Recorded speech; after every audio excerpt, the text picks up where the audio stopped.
for a parking problem.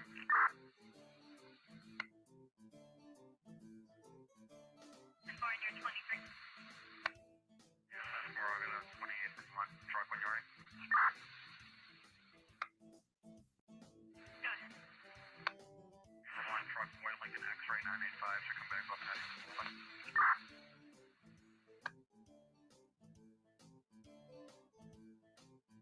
Toyota 2000. Patrick Spalding. 10-4. If you can just throw a note in the something like that, I'm gonna be leaving a note on a vehicle so they can remove it.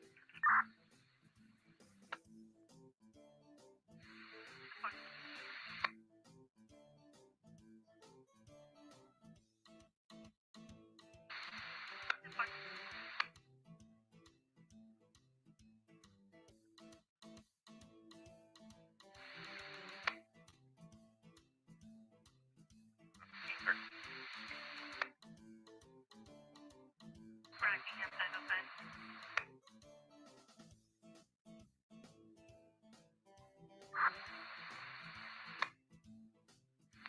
Ended up vandalism case for Athens, complainant, soon to be ex, slashed her tires and has made threatening comments to her. She's concerned he might return. Yeah, forgive this at 32. 10-4.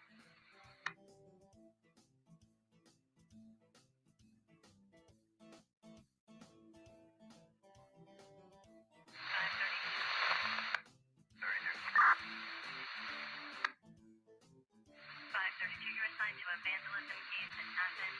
Can you copy the 505? Yep, work.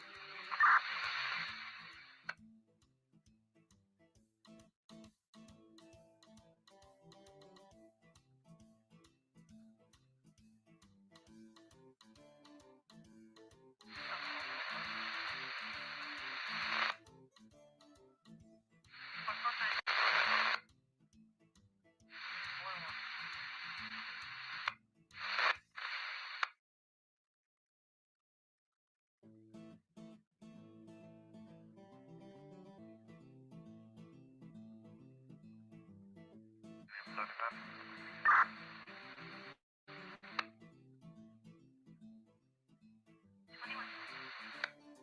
No, 3 and Depot Street. Truck away at 35. 7435. 10-4. 10-4.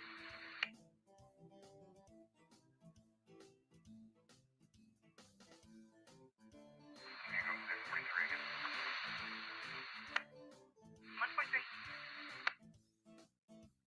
You go with that 43 you had. I didn't hear any, but I had just looks like we do. 10-4, I just wanted to know if you should be put back 76 to Cabot Circle or to the subject's address. Yeah, I'll be 23 back on that found property case, and I'll be 76 to the Williams Road address to see if I can find the emergency.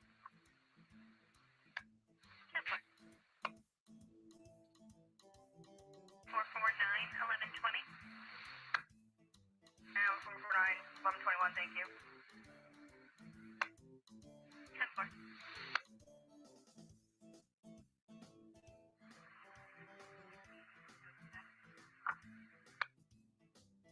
Code 4.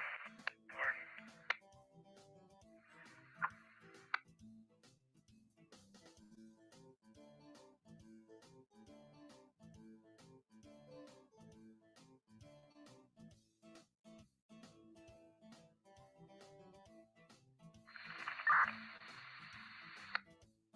Right, we have 535.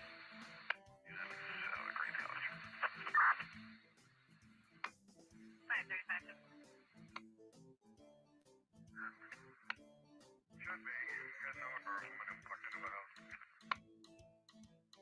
I'll slide up that way. Caller is now been able to close the front door. He's now pounding on the door, trying to get in still. He's about 5 foot, long dark hair, got tight shirt on. And number 21 is on. Switch it on, here comes the throttle. Check your breakers in. We have separation. Inboard and outboard, they're on. I'm coming forward with the sightseeing. Direction. I've got blowout. Vapor 3. Introduce to 0. Pitches up. I can't hold altitude. Direction. Alpha 4 is off. Trim flight is emergency. Flight call. I can't hold it. She's breaking up. She's breaking.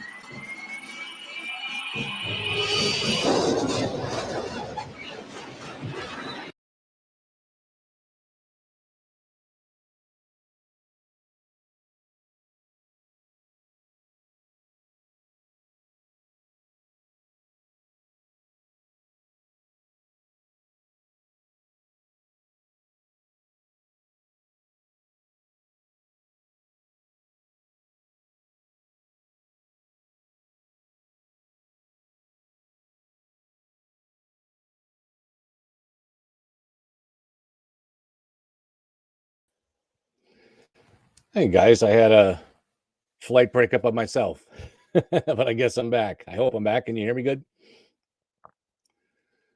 Let me know if anybody can't hear me. How we doing? We sound good? Somebody give me a shout out back whether you guys can hear me. Anybody here? I'm not seeing any replies here. All right, good. Thank you, Tim. Appreciate it. I want to today is 2-year anniversary, so I want to play something important for you guys. Very short video.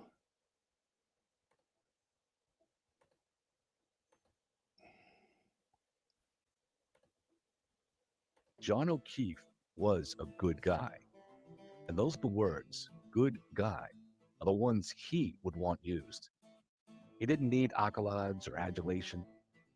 He was happy to be known as a good son, a good brother, a good cop, a good uncle, a good parent. Yet though he wouldn't have wanted anyone to say it, he was much more than just a good guy. But when those times came, when he needed to be willing to make sacrifices in order to step up for friends or family, he never failed. John had 2 siblings and was very close to both of them. His brother Paul recently learned that John had been quietly taking a fellow officer to his cancer treatments. No one else knew this because John didn't care about recognition or praise. But John wasn't just a good guy, he was a regular guy. Like many boys, he grew up wanting to be a cop, and not just any cop, but a Boston police officer. John's grandfather had been a Boston cop. However, it was a long road to get there. After graduating from Northeastern with a degree in criminal justice, he joined the auxiliary police in Falmouth on Cape Cod, where he worked the summer. He then got onto the Duxbury police force as a permanent intermittent. He stuck this out for years until at last, learning he'd been accepted into the Boston Police Academy. So at the age of 29 and after much persistence, the dream of becoming a Boston cop finally came true. As John reached his 30s, he had the life he wanted. Single, he liked to go out and have a good time. He was living his dream. But then his sister came down with the horrific diagnosis of brain cancer. Happily married and with 2 small children, she now faced a terrible battle. But John, out of work at the time on injury leave, spent every day at the hospital with her. After she passed away, John was actually considering moving in with his brother-in-law to help with the kids. Just imagine that. A young single man giving up his lifestyle to move in with his brother-in-law. And then tragedy struck again. John was away with friends on vacation in New Orleans when word came that his brother-in-law had now had a sudden heart attack and passed away. Well, John jumped on the next flight home. As the family struggled with what to do with 2 young kids who had now been orphaned, John didn't hesitate. I got this, he said, and he moved in with the kids. Overnight, he went from living the bachelor life to having to become an instant father to a 3 and a 6-year-old. As his brother Paul said at John's eulogy, while most fathers have 9 months to prepare, John had no time. He'd been a great uncle, a regular part of the kids' lives, but now he suddenly had to bear the weight of making decisions and raising a family. They bought a house in Canton, and John had 8 wonderful years raising his nephew and niece, quickly becoming connected to the community and involved in their schools and kids' sports. On the last day of his life, John would take his nephew, then 10, to D&E Pizza in downtown Canton. The owner, Chris Albert, had been John's neighbor for 8 years and had befriended him. Chris invited John and Karen, his girlfriend of the last 2 years, to meet him and his wife and several others that night at the Waterfall Pub. Later, when John was out with Karen, Chris would text him to say they were at the pub and so they could head over to join them. There, John did what he always enjoyed, having drinks with friends. When they invited them to an after-hours party together at the home of Chris's brother Brian, also a Boston police officer, it was natural that John would accept the invitation. He didn't really know Brian, a legendary cop who had long headed the fugitive task force, but here was a chance to build a more personal connection, doing it in the way that John enjoyed, over a drink. It was outside Brian's house that tragedy would again strike the O'Keefe family. But despite all the noise surrounding what happened, one thing John's friends and family would like the world not to forget is this: John was a good guy.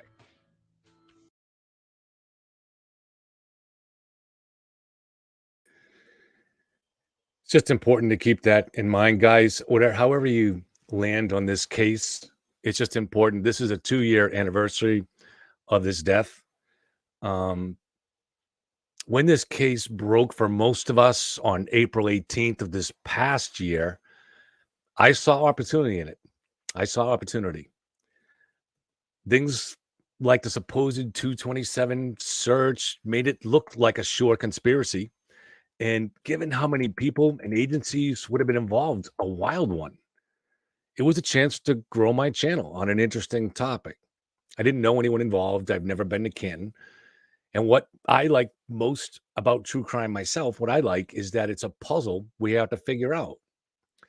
But along the way, we learn, if we didn't know already, that these are real people. Certainly Karen is a real person. The witnesses.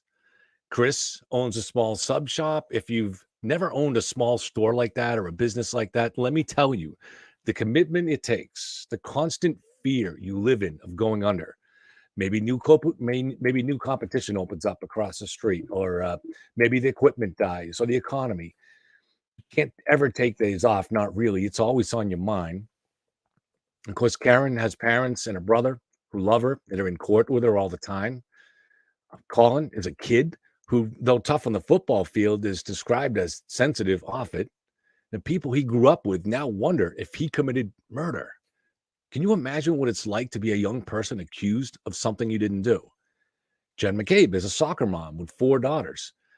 She was close to John because she understood the situation where John's sister had just died, and is also then his brother-in-law. So John stepped up and was raising the nephew and niece, and she, Jen and Carrie Robert, became a daily presence in their lives, helping them out. They're still a daily presence.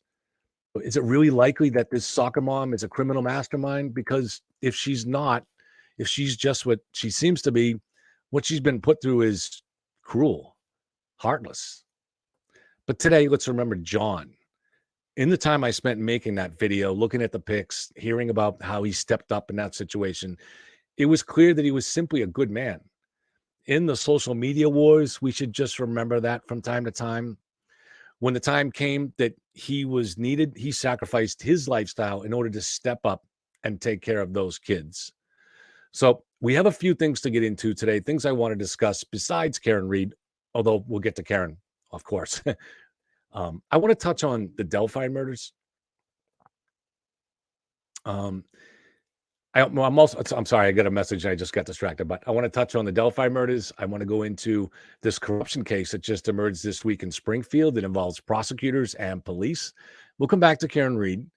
Is there a chance that this whole conspiracy is going to be put to rest by the feds in some ways, at least the conspiracy aspect of it, by the end of this week, by Friday? I want to talk about a new channel I just launched on YouTube. So I just launched this new channel. I've been talking to a guy that spent 40 years on death row. His sentence last year got commuted from death down to life in prison.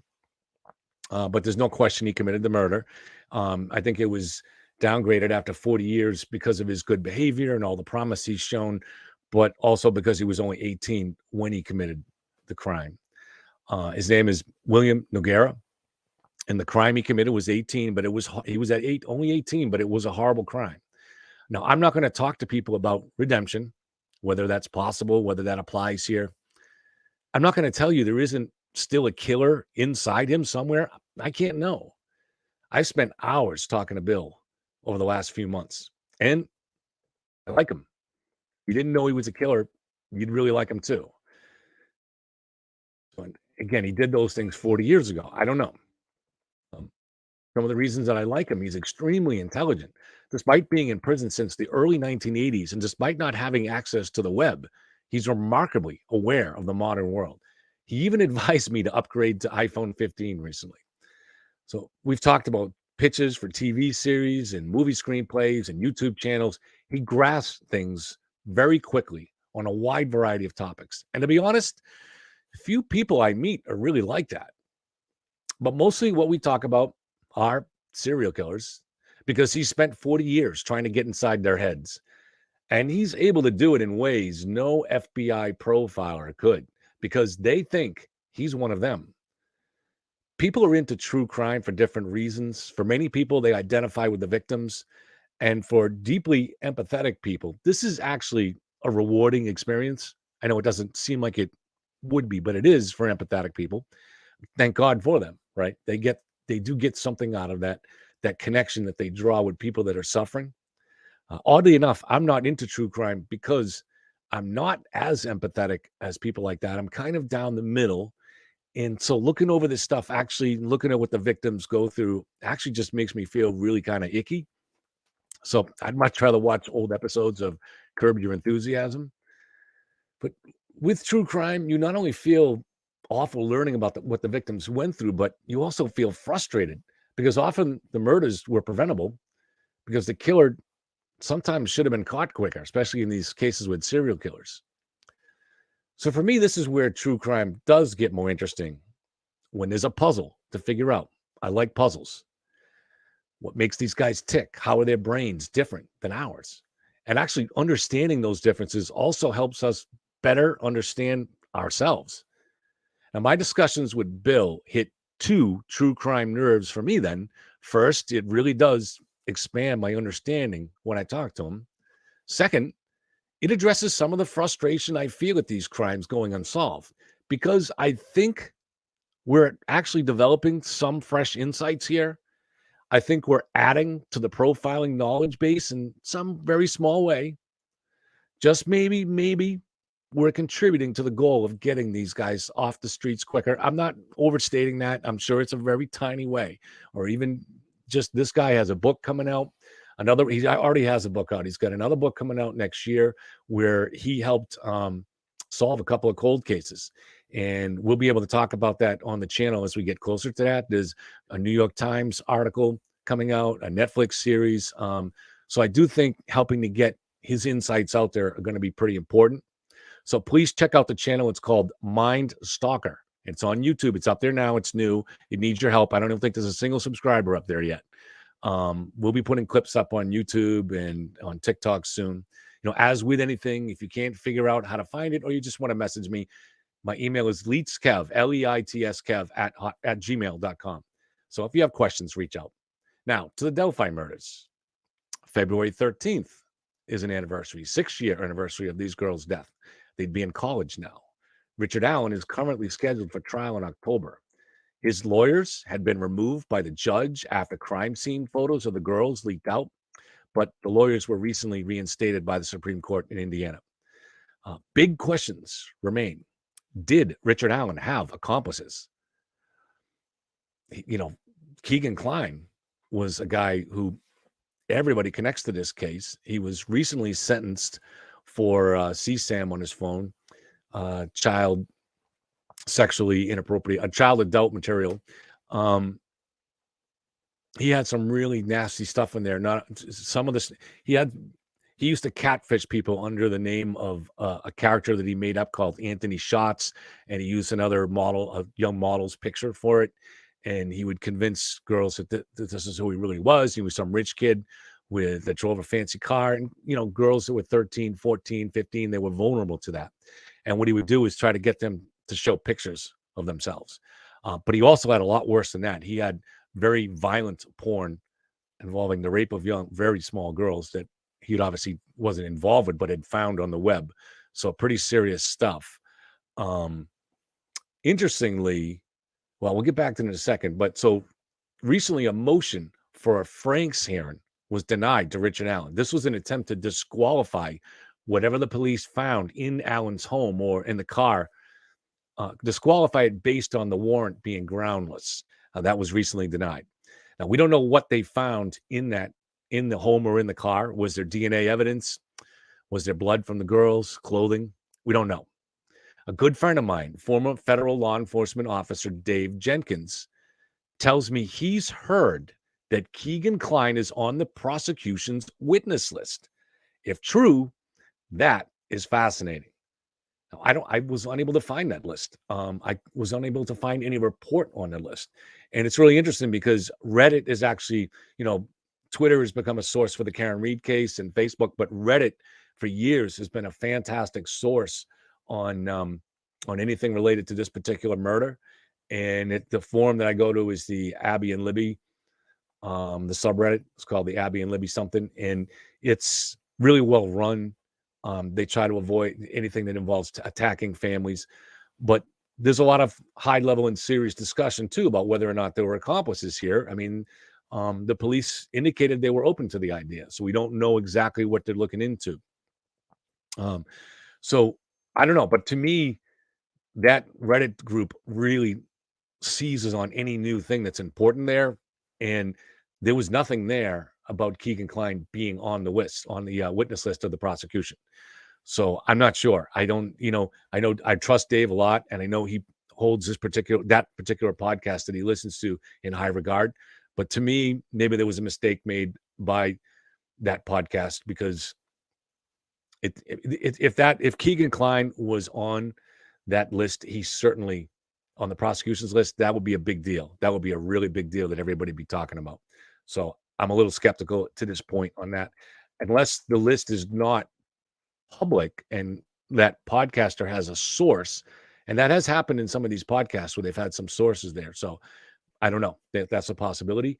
He also reports there's some kind of a shack or storage place near the end of the Monon High Bridge.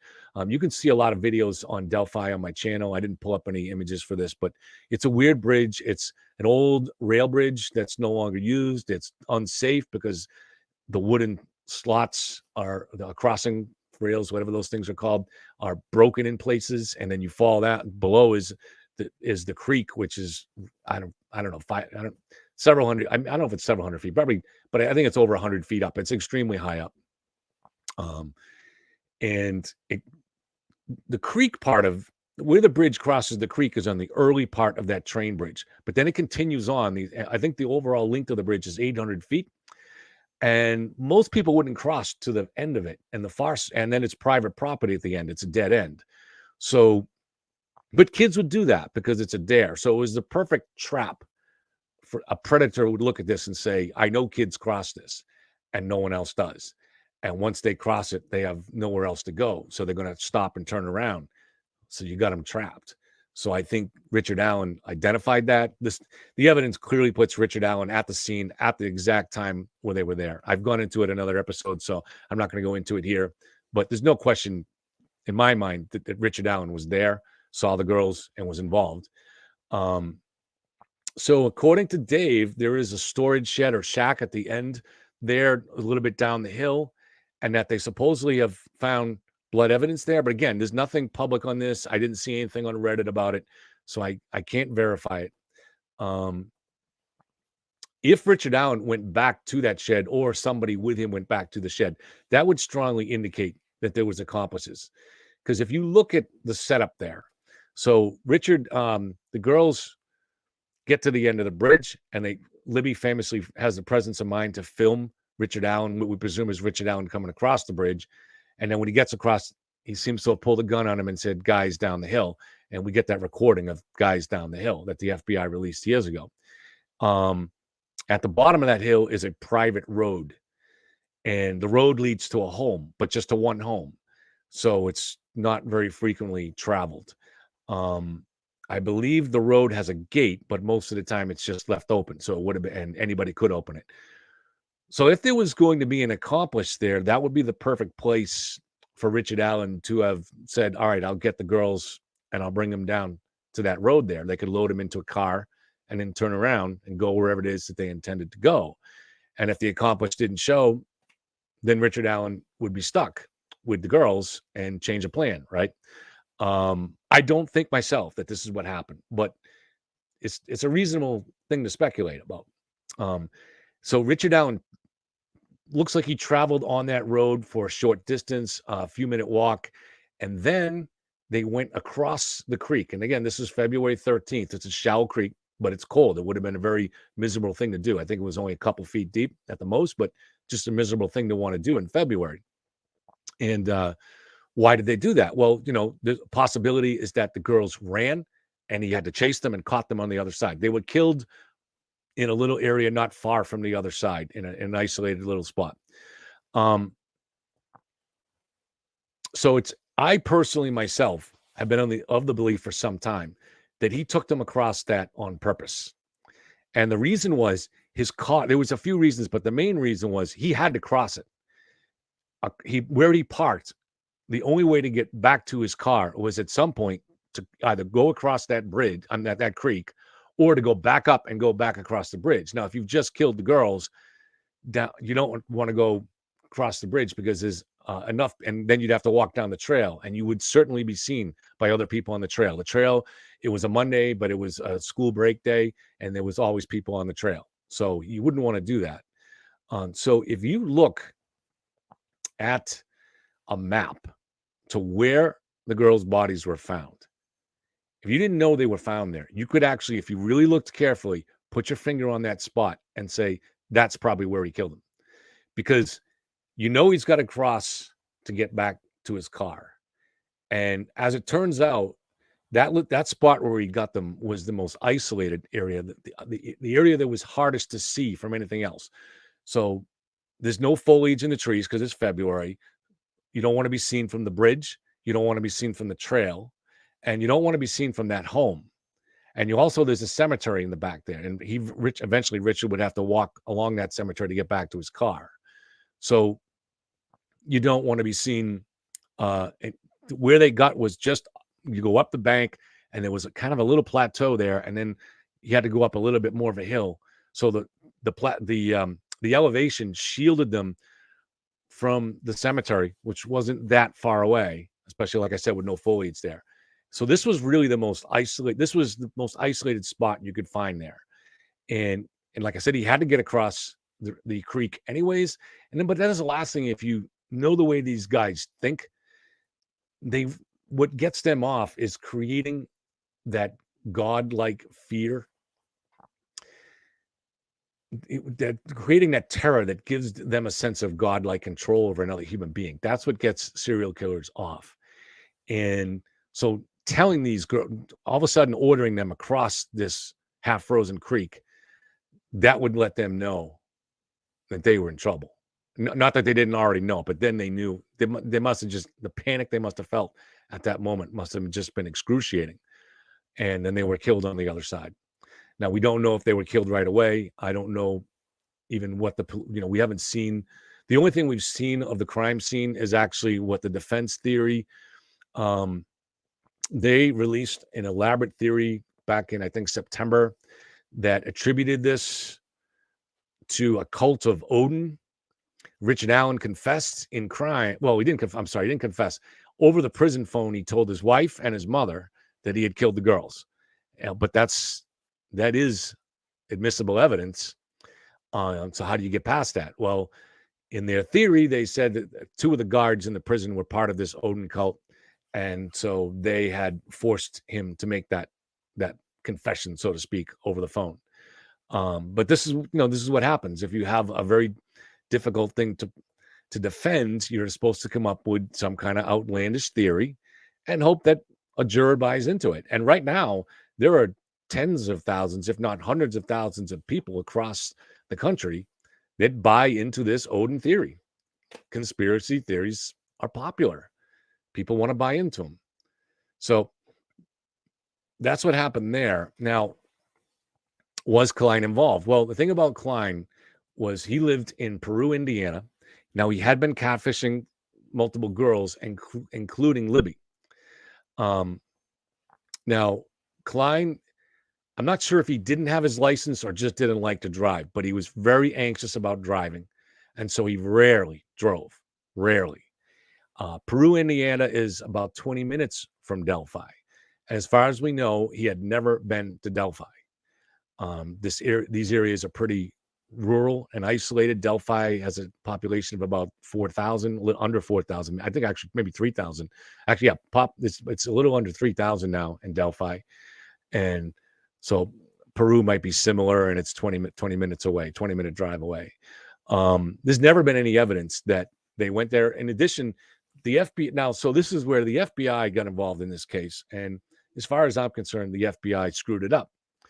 What happened was the property that the girls' bodies were found on was owned by a man named Ron Logan. It's a pretty widespread piece of property there at the end of the bridge. He strangely made a false alibi when the girls went missing, but before the bodies were found. So they went missing late in the afternoon on the 13th and were found about noon on the 14th. So he called up his nephew and said, tell them we went to the aquarium in this town. He made up a false alibi. And the FBI pretty quickly figured it out. And so he became suspect number one. But Ron Logan was in his 70s, not very healthy. There's really no way he could have crossed that bridge. So why would you make up a fake alibi? Well, people do things like that, especially when it involves the police. He had numerous DUIs, and he was going to go back to jail on violating warrants if he got caught, violating his parole if he got caught drinking. So, and in fact, as it happened, I think after this case, because of that, what the FBI found, he did go to jail for over a year, and then he died not long after that.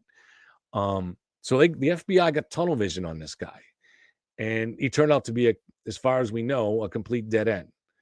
There are some people out there that still believe there might be some connection, but there's no known connection, and it doesn't seem likely that there'd be a connection. Who kills these girls and then leaves them on your own property? We've seen that kind of in Canton too, but it's an unusual thing to do it that way. So, but because they developed this tunnel vision on Ron Logan, now they soon found from Libby's phone that she had been being catfished by this Keegan Klein. They took, I don't know how many days it took them, but they tracked down who the owner of the account was, Keegan Klein, and they went to visit him in Delphi. Actually, it was probably a couple weeks before. I'm not sure at the time. It was a few weeks, 2 or 3 weeks. Maybe it was a few more, but it was somewhere in the weeks range that they went and visited him. Now, in the meantime, the Kleins, a couple of days after Abby and Libby were killed, the Kleins packed up their car and drove to Vegas. Convenient, right? And then, so it's when they came back that the FBI was interviewing them. Well, the Kleins lied to the FBI, telling them that they had driven to Vegas 2 days before the girls were killed. Well, the FBI failed to check that alibi out. So I'm not sure if it was months or years before they figured it out. I think it was actually years. It's just amazing the level of what you see, the quality in law enforcement sometimes. And I think the worst of them is sometimes the feds. And I don't mean that to be, there's a lot of great, federal law enforcement officers. I have friends with some, and I've had some on the program. And these are guys that are very important to the country and keep us protected. But there's a lot of dumbass ones that get promoted too in these agencies, and we see that all the time in the FBI. They were warned about the Boston Marathon. They had all the evidence there to know these guys were terrorists. They failed to heed it. They were warned multiple times about the guy that did the shootings in Orlando of the nightclub, the gay nightclub down there. They were warned multiple times. So it's not like this is unusual. This kind of maybe even kind of the norm. And so when after Richard Allen was finally arrested last year, so in 2020, in October of 2022, the state of Indiana had created a multi-task force that had law enforcement officers from everything from the dog catcher on up. And they were all thanked on the stage that day, but the FBI was not mentioned. So it's clear that Indiana has no use for the FBI anymore in any cases like that. So I don't know. So is Klein connected to this? They also made a false alibi. Anytime you do that, it's suspicious, but sometimes you make a false alibi just because in his case, he had stuff on his phone that he's now been sentenced to 40 years in jail for. And so making that false alibi could have been motivated by just you want to keep the police away from discovering other things that you have. So, but there's a lot of other coincidences. There's some report from, in one case from Libby's sister, and another case, I think also from a friend of the girls, that maybe this Anthony Schatz, who was Keegan Klein, said he was supposed to meet the girls that day, had been in contact with him that morning. It's murky, so we really won't know until the trial. But, obviously, if that's the case, there was another strange thing, too, and this is why you have to be so careful with reports. The big podcast, probably the most famous podcaster because of this case now, is a group called Murder Sheet, and their big claim was they actually managed to get their hands on a script of the interrogation of a transcript of the interrogation of Keegan Klein by the police in 2022. I'm not sure the exact year when they finally interrogated him. And I read that thing multiple times, highlighted top to bottom. And they were trying to get anything they could use to get Keegan to talk, any kind of lever to make it imply that there was a connection between him and the Delphi murders. And one thing that they didn't, so the Murder Sheet, one of the big things that they had reported after they got their hands on this transcript, and they became credible because of that. And they reported after that Keegan Klein had searched for the Marathon gas station in Delphi. And that would be powerful evidence if he had, because like I said, all understanding is that he had never been to Delphi. So if he had Google search for that would, on that day, is what they said, that would be powerful. Is that true? I don't know. My impression is that he never made that search, and that's a false report. And the reason I say that is because in the transcript, the police never mentioned it, and they absolutely would have, because they were trying to use everything they could to try to get Keegan Klein to somehow admit that either he or his father, they were trying to take the angle that maybe your father was connected to these murders. And they never mentioned anything about that. So to me, I started doubting everything that was coming from Murder Sheet, and I still do to this day. As far as I'm concerned, the only thing they did manage to do was get that transcript, and maybe somebody leaked it. I think that's probably what happened, hoping that at the time they hadn't caught Richard Allen, and if they got that transcript and put it out in the public, it might cause someone to make a move, and if they're watching closely, maybe they could catch that move.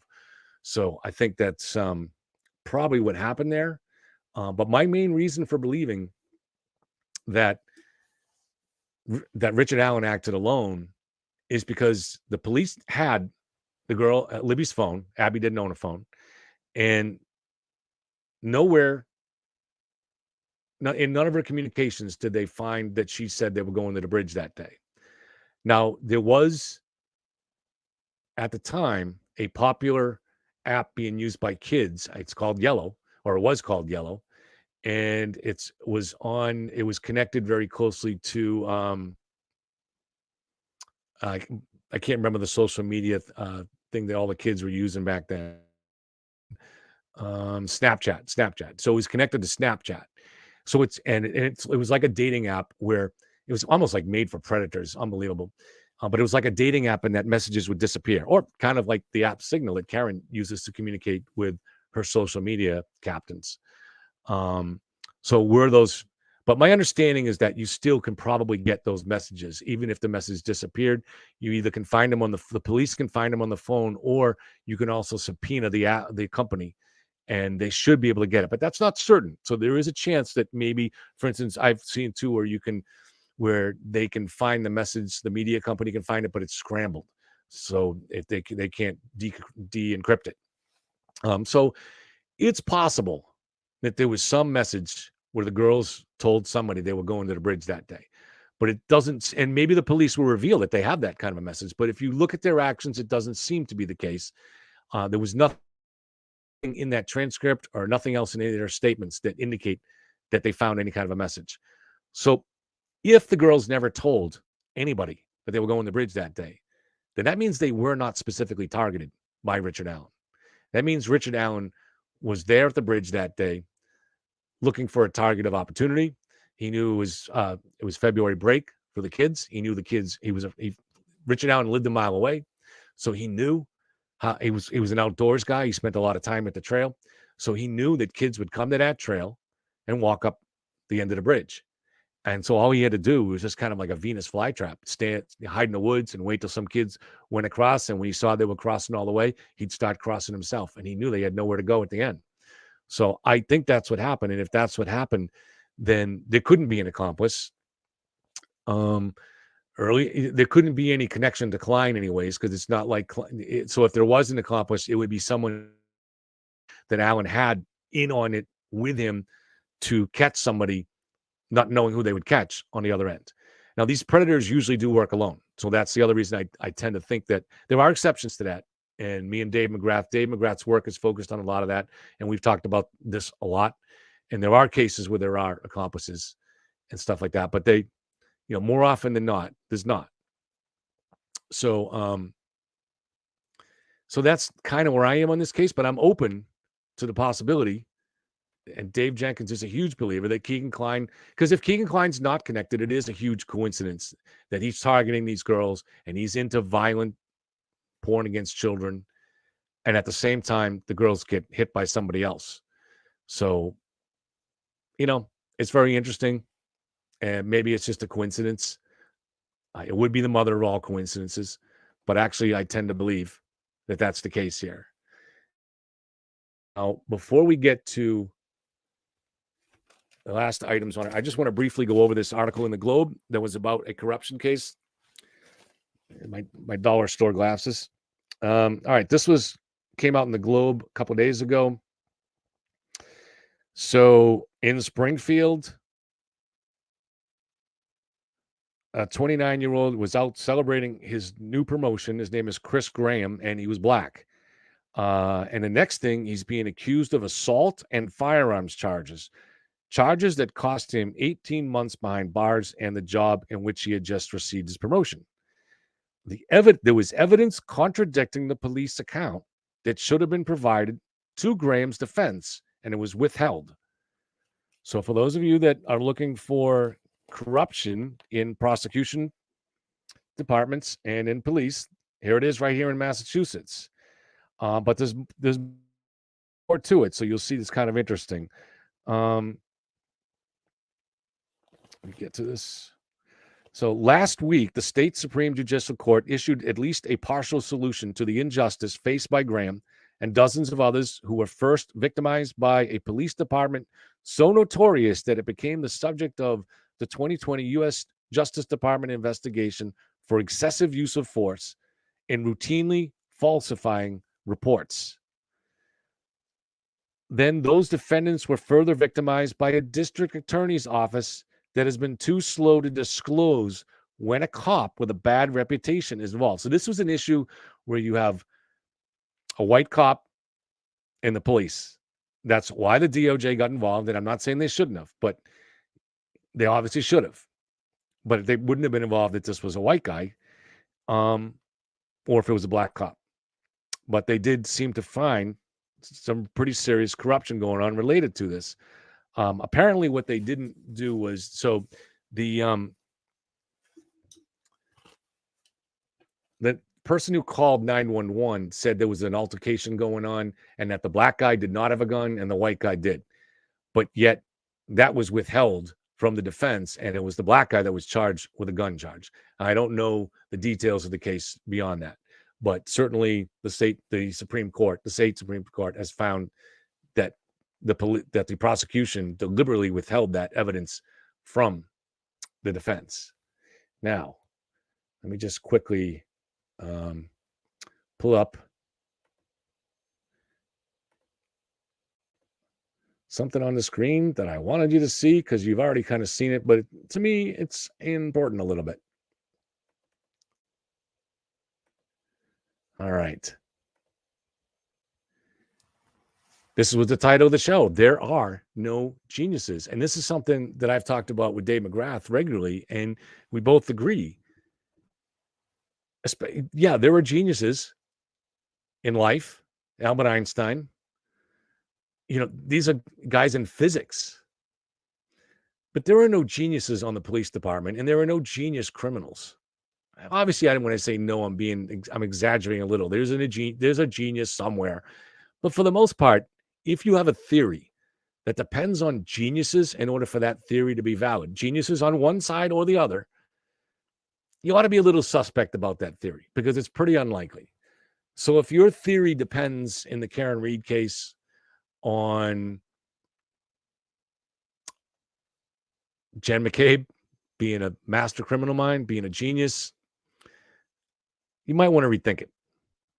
If it depends on Brian Albert being a genius, well, Brian Albert was considered to be very good at his job, but if he's a genius, why did his plan involve leaving the body on his own lawn? So, I mean, it's same thing on the police side. Is Michael Proctor a genius at planting evidence and doing it in a way that and changing GPS data? Is somebody else a genius on the prosecution side of doing that? It seems kind of unlikely, right? When you look at the conduct of police investigations, or if you look at the prosecution, look at Mello's, some of his what we're seeing on display in his arguments, mistakes in the paperwork, and same thing with Lally. I'm not trying to take shots at these guys. I'm no genius either, but we're not seeing genius stuff here. And to be able to pull off a conspiracy of this magnitude where you're faking Waze data, you're faking GPS data, you're faking the vehicle data from Lexus. That data comes from Lexus. You're planting evidence in plowed snowbanks when you didn't have access to the vehicle until sometime after 5, and the evidence was found very short time later, and there's all kinds of people out there at the scene. Is that stuff impossible? Well, a lot of things in life are possible. Weird things happen, right? But do you really see any geniuses that can pull off that kind of stuff? No, you just see regular people doing their job. Just like you're a regular person and I'm a regular person. They're just guys that are out there doing their job. Or in the case of Jen McCabe, she's just out there living her life. Karen Reed is no master criminal mind genius either. If she was, she wouldn't be on trial right now, So I think it's just important to keep this stuff in mind. I also want to bring up something else. And for those of you guys who are big fans of Turtle, you might appreciate this. All right. An ad hominem attack is when you attack someone's argument, not by attacking their argument, but by attacking them personally. And that's not effective. It's not valid. So Turtle Boy has been the main mouthpiece, and also Sean McDonough, for the defense theory. Olivia too. It doesn't make sense. It's not valid to attack them personally for their belief. Now, that doesn't mean that they're above criticism, because the parts of them that would be open to criticism would be their conduct. Now, I don't know of any misconduct in the case, or anything that would be that you would want to criticize in the case of Olivia. But, I think in the case of Sean, there are a lot of things that are being reported that just aren't true, don't make sense. And I mean, I want to say this gently, but kind of belong in the world of fantasy. I don't know. And I think maybe you should be open, but no one should be going back and looking at his life and whether he got detention in the 8th grade or something like that. I mean, that stuff is crazy. So you attack the argument. don't attack the person. And the same thing with Turtle Boy. Turtle Boy has there's a lot about Turtle Boy that people could rightly say find objectionable, but that has nothing to do with his argument on this case. So if you want to attack the argument, attack the argument. There are other aspects of people's behavior that could be open to question too. So we'll try to sort through all this as we get through the case. In fact, while I'm on that, let me stop this screen. And another aspect of this that I think is important to discuss. Now, this came up today. Another content creator reached out to me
Can you guys hear me now?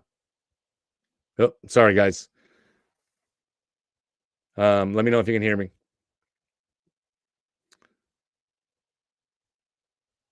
Just doing a check, seeing if you can hear me.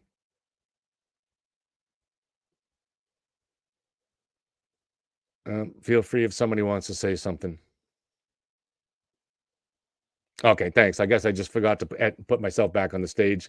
I forget where I get off. But just to let you guys know what I was talking about, the difference is what the turtle crowd does is they have a folder on you, even if you're a friend of theirs. Okay. Even if you're an ally, even if you're a resource, especially if you're a resource, someone that can get them information. And the reason is that's how they control people. So if you're an enemy, they use anything they could use, they have found on social media or digging into your background, they use that to destroy you. But if you're a friend, they can use that to control you. And we saw that recently when they basically, when young Mike Crawford of Young Jerks said he was going to begin trying to treat this more objectively and look at both sides. That offended them. They don't like that both sides thing. You're not allowed to, quote, waver. And Turtle made clear, the internet's forever. We're not going to forget you. There'll be no amnesty. And so this is the difference. They sent out the message to Mike, you better play ball or we're going to destroy you. And Mike came back into the fold and begged for forgiveness. So I'm sorry, Mike, that's just the truth, right? We're doing truth here, right? So, I mean, this is what they do. And that's the difference. That's what a mob, that's what kind of, it's really more of a cult than a mob, but the other side is just regular social media. People get angry, or people maybe use tactics that they shouldn't, say things they shouldn't, even do things sometimes they shouldn't. You can't control it. Somebody on either side can order a pizza for someone that they shouldn't. That's just the way it is. But people, but you know, what they're doing on the turtle side is highly organized. And some of the people that got that got named in the most recent document that they were falsely claimed as lawyers by Bradel. That's exactly how they operate. You know, they're always looking. Sorry, just opening up here. That's how you smear people. And it's, you know, it's just part of what they do, and it has to be stopped. And it's not the same thing at all on the other side. So for people that go around with this false equivalency, this false moral equivalency, where you're saying, well, one side does it and the other side does it too. No, there are things that are done improperly on both sides. But on one side, there's a highly organized, highly systematic group, a power structure, and that power is built 100% not on journalism. It's not built on journalism. It's built entirely on the threat of smearing other people. And that's how you make people play ball.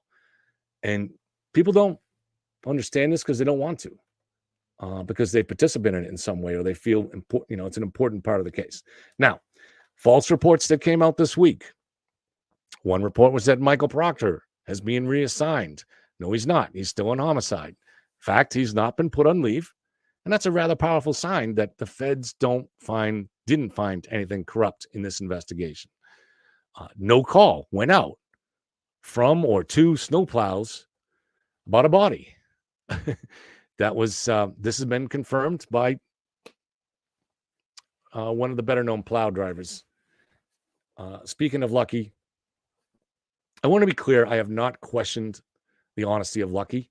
I don't even have any reason to think that he's been dishonest. His reports, all three interviews sound very consistent to me. What I have questioned is just his memory. And because from my experience, just as a general approach, when it comes to eyewitnesses, if what they report is not backed up by physical evidence or by other eyewitnesses, I put it off to the side. Now, it's not to say that it's not true, but you put it off to the side and you see how it matches up later. Because in every single case that I've ever looked at, big and small, famous or whatever, but especially in something that's a little more well-known, or even doesn't even have to be a crime case, or, you know, it could be a regular conspiracy thing like 9/11 or JFK assassination, but also in true crime cases, including older true crime cases like the Lizzie Borden case. there are always witnesses that come out of nowhere, and there's no reason to question their credibility. Yet what they report is impossible. It just doesn't match what happened, and you have to dismiss it. So is it a false memory? I don't know. There's a lot of different things when it comes to human testimony that lead to problems. And that's all I was ever trying to say, is that we don't always know. I just gave as a hypothetical, for instance, if a plow driver was asleep, you might have to lie about that. But I don't think that that's the case that Lucky did that. I have no reason. So I want to be clear. I'm not trying to smear Lucky either. I don't think that that's the case. I'm just was using that as a hypothetical. So this past week in court, Bradel, Aiden's lawyer, lied in court. Out the fact, he said that he informed the prison that Altman wasn't a lawyer. Minutes later, the prison captain came forward to say, no, we did not find out from you. We found out from the state police or from the prosecutor. So I don't know what's going on here. What is it that makes a lawyer go into court and lie to a judge in a way that is exposed minutes later, and not some small white lie, but a lie that was pertinent to the very reason they were there that day, and a lie that he had to know was going to be exposed? Why would he do that? I don't know. Again, this is where you get to this cult-like aspect of this case, where for some reason Turtle seems to have the power to convince people to do things that are not in their interest. It's really unusual. A lot of people have been talking about the idea of Aiden being what's called a CI, a confidential informant. And actually, I'm the one that am kind of to blame for that, because I think I'm the first one to put that theory out there. But I never thought that he was a CI in the usual sense, in the sense of somebody that is penetrating like an organized crime group or a militia, something like that, and trying to get information to the FBI. I never thought that. But the FBI has a different type of code of a CI. This is something, it's really more accurate to call them an asset. And we saw this I'm going to do a longer series on this because I've done a lot of research into it. It's called Operation Cold Snap, and it was put on by the FBI. And it was based on, they got the idea from the War on Terror, when they found that it was the way the FBI works is the way a federal agency works is, especially a law enforcement agency. You want to get promotions? There's one way to get promotions: headlines. And the only way to get headlines is big indictments. And in the War on Terror, that was the focus of the FBI in the 2000s. And so you really want to get ahead, you got to arrest somebody you got to arrest a group of people on terrorism, or at least someone. And it turns out the terrorists, especially Islamic terrorists, pretty rare, not that easy to find them. And like any small group of people huddled together, they're suspicious. They already know each other. They're suspicious of any outsiders. So it was really hard to find these kind of terrorists. There weren't a lot of them. But it's much easier to create your own and then swoop in at the last second and arrest them.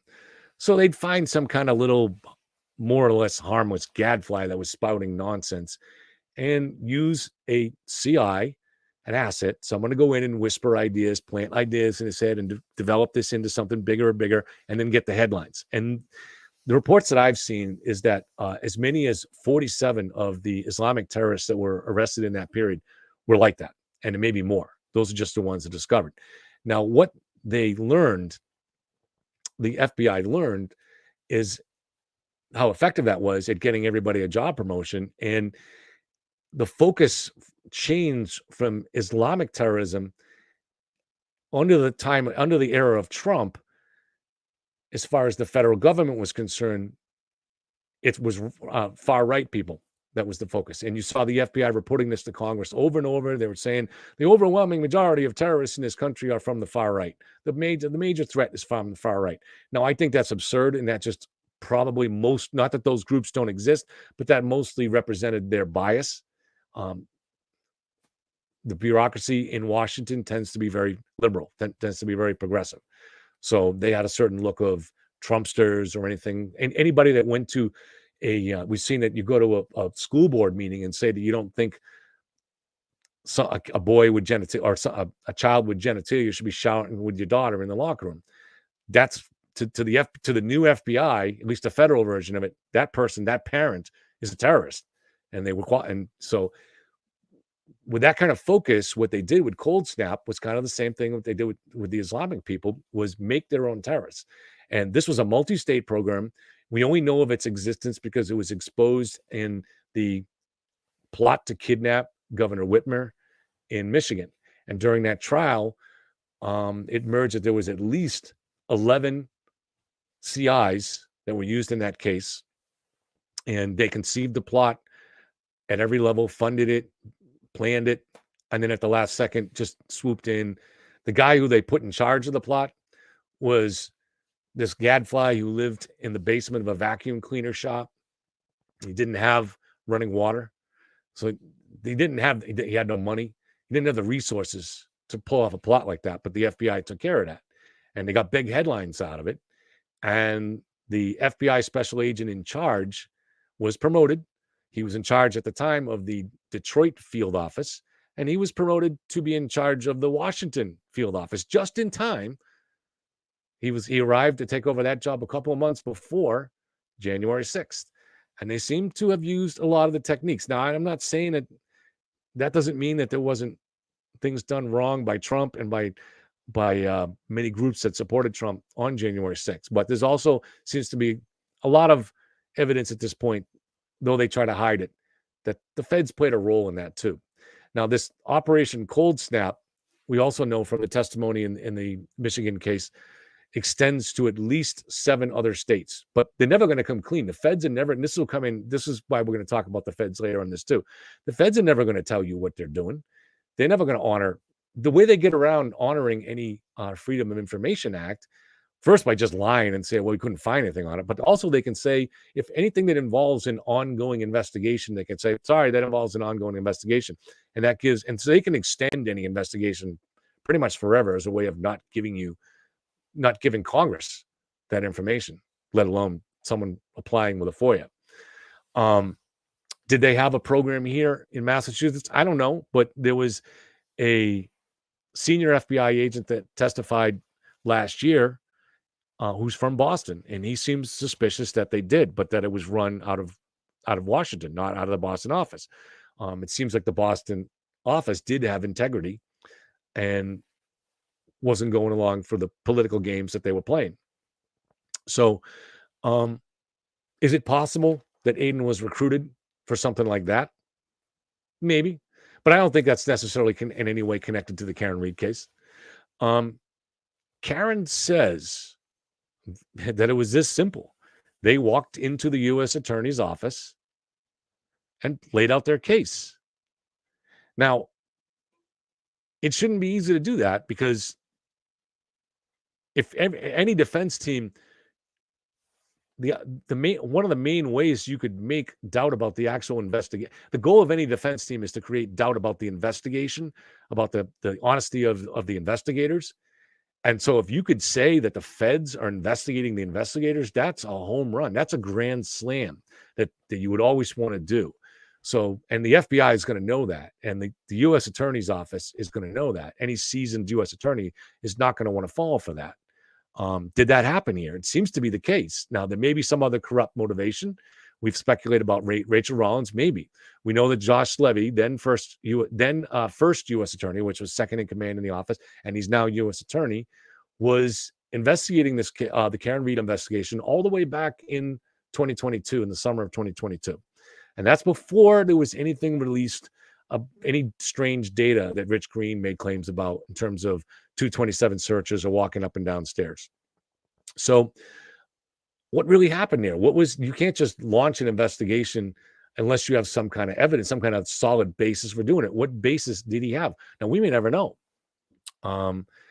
If there is a conspiracy and they're going to reveal all of this to us, maybe as soon as at the end of this week, then we'll know. But if the feds come out and say, yeah, we didn't really find anything, then we may never know. But we need to know, because if they used enormous resources on this, and possibly if they come out and say they found nothing, but the damage has already been done, they potentially did great damage to the state's case against Karen. So you can't just go out and walk away and say, okay, we didn't find anything, So they know that. All right. But they're probably going to try to do that. So what you need is to make sure that doesn't happen, is to make sure we get to the bottom of how this thing was launched. What was the evidence? And to me, the lever will be the odd thing that happened in May of 2023 when Turtle Boy had a different issue. We've talked about this on the channel, where he was facing a potential felony charge in the state of Rhode Island, and he needed help. And he reached out to Karen, and Karen said, contact Alan Jackson. That's Karen's attorney. And a few days after that, an FBI agent, I think it's time we can say the name, Samuel Weiner, who is a real FBI agent, seems to have called up this witness in Rhode Island and made her go away. She scared the crap out of her. And that seems to be what happened. So we need to get to the bottom of that. And if the feds come out and say, we didn't find anything wrong in the Karen Reed investigation, okay, that can't be the end of it. And to me, this finding out why an FBI agent is interfering in another investigation just in order to help Turtle Boy out, need to get to the bottom of that. And that goes down to the ethics office and the OIG, the Officer of Inspector General. But that, to me, that Samuel Weiner situation is the lever that Morrissey and the Alberts and anybody else that's been personally harmed by this case should be able to use. Another interesting thing about this case that I want to say, just this is repeating, but we came out from Yannetti last week, is that the investigation is already, as of last week, in the TUI process stage. And I think that means it was over as of last week, essentially. Now, there are still some final people to testify, but I don't think it's something where they've obviously told Yannetti that it's over or it's close to over, and they're going to be getting the information to both sides within a week. So that'll be the end of this week. So I think there's a chance. Now, if the feds, so they hand over their report relative to the Karen Reed investigation, and they hand it over to both sides. So Yannetti and Jackson get this file in. If that file says that there was a cover-up, within the hour, they are going to be holding a press conference. And they're not going to worry about whether the feds gave them permission to do that. They are going to be holding a press conference and saying the charges against our client need to be dropped immediately, as they should do that. So that's very important. However, if they don't hold that press conference, that silence really tells you something, won't it? So if we learn that the feds have handed over what they have, but then we don't see a press conference right after that, now whether we think the feds might make a statement on this, I don't know. I'll believe it when I see it. I know a lot of people think that. But if the feds don't make a statement, and if Morrissey's office decides that it's best to not make a statement, and I don't know what the law is on that, if they'd be allowed to, but the very fact that if we learn that they get that report and then Karen's defense does not hold a press conference, that tells you the feds found nothing. And that's just logic. That's not taking anybody's side. That's not anything, that's not using any inside information. That's just straight up logic. So let me just jump in and see who's still with me and see if anybody has any questions.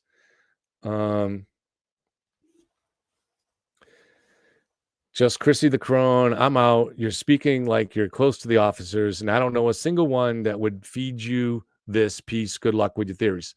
Well, again, it's just logic. Chrissy, I guess you're out. But if the feds report this, give over their report, and Yannetti doesn't hold a press conference, then you kind of know, because they would and they should. So she says, I apologize, Kevin, beyond Turtle Boy Saga, what law enforcement contacts do you have, like once you sit and break bread? What does that have to do with anything? I don't, if you sit down with cops that have no connection to this case, and that means what? It means nothing. you have to get your information from people close to the case. So, I mean, obviously, cops, like anybody else, are going to have theories on both sides. There's going to be cops that believe in this theory and cops that don't. So, federal version of the FBI. Well, the FBI is federal.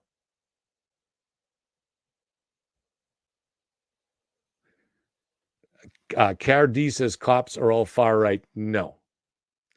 I think it's true that a lot of actual individual policemen lean towards the right. But the FBI in recent years and all federal law enforcement have gone the other way because the bureaucracy in Washington is progressive at every level. The IRS, everything. They all tend to, Washington is a very liberal town. And Obama was there for 8 long years. And these agencies lean towards the left. They just do. You can look at their press conferences and see it. You can look at their actions that were taken in trying to take down Trump. Now, you don't have to like or dislike Trump. I have a lot of mixed feelings on Trump. There's a lot of things that worry me about Trump.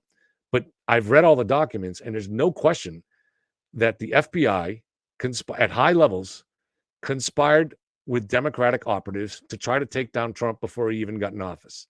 And that's just fact. That's just fact. I've read all the OIG reports that were put out by Inspector General Horowitz, who was appointed by Obama. Okay, I've read the other declassified materials and also stuff from the Durham report. This stuff was it took years, but it was finally uncovered. And yes, that is what happened. Doesn't matter whether we like that or not. I mean, sometimes you have to not like something about your own party.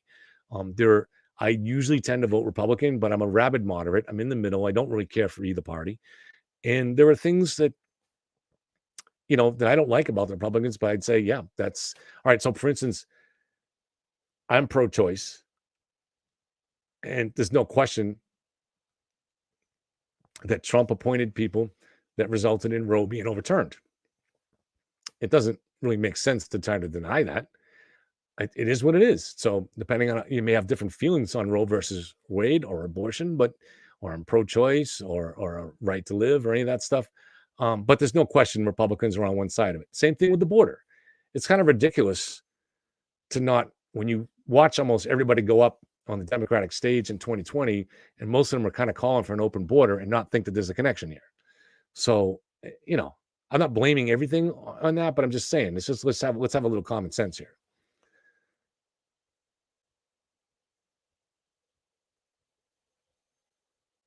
All right. See, I just want to give this another example. All right. So Beantown, this is an example when I'm talking about the mob here. All right. She says, what went on in that apartment above the bar you worked at? I have a few friends you did this to. Did what to? I never did anything to anybody. I can't wait to expose you. Oh, dude, you people just, too many of you people have no moral fiber at all. I own the bar. I co-own the bar, 50% of it, and we co-own the building.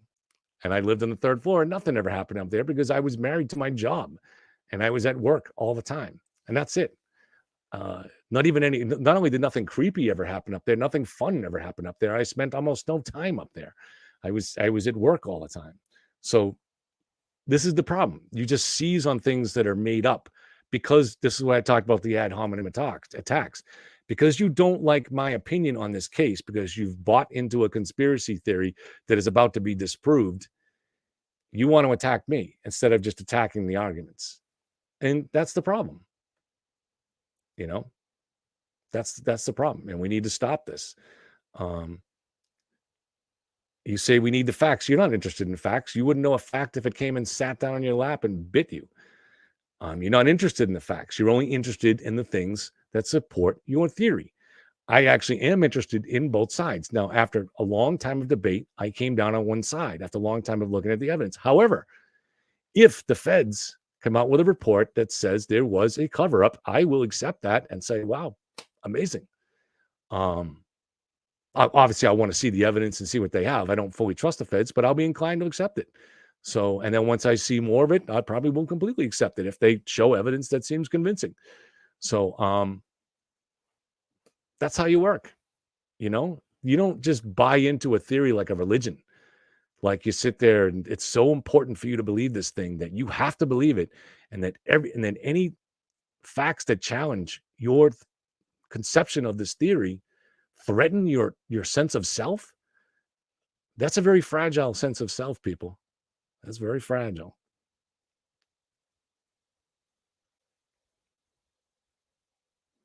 Just looking to see if there's any actually questions here. Not going to stay on all night. I got to get to supper. All right.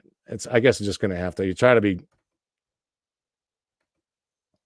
Just going to ban this Beantown girl because she's just obnoxious. She doesn't really seem to have a brain. She's not arguing with any particular counter arguments. She's not respectful. She's just, I hate to say it, but there's just so many people on this case. Listen, there are people on both sides that are smart people and good people. And I get messages from them all the time and I answer them and we just have a polite back and forth. But there also is, to a certain degree, a mindless mob, and you see it. So, it's hard to see it, I guess, if you believe Karen is innocent and maybe not. And maybe sometimes you see questionable behavior on the other side too.